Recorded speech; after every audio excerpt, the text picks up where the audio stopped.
Hello guys, good morning. Paano i-delete ang mga pinanood nating video sa ating Facebook?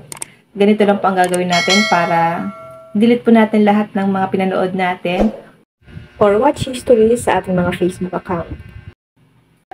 Punta lang tayo sa ating Facebook. Click 3 lines. Click natin ang profile. Click 3 dots. Click activity log. Hanapin natin dito ang videos to watch. Click natin ito. Lalabas po dito yung mga video na pinanood ko. May nakalagay naman dito guys na videos you watch. Kung gusto nyo pong i-delete siya ng paisa-isa, i-click nyo lang po ang 3 dots.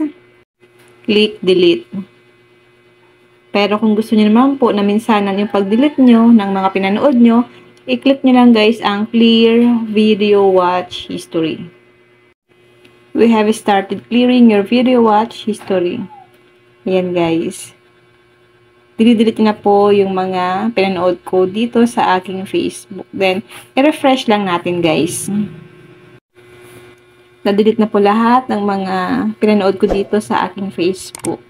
Yun lang guys. Sana po may natutunan kayo sa aking video. Thank you for watching.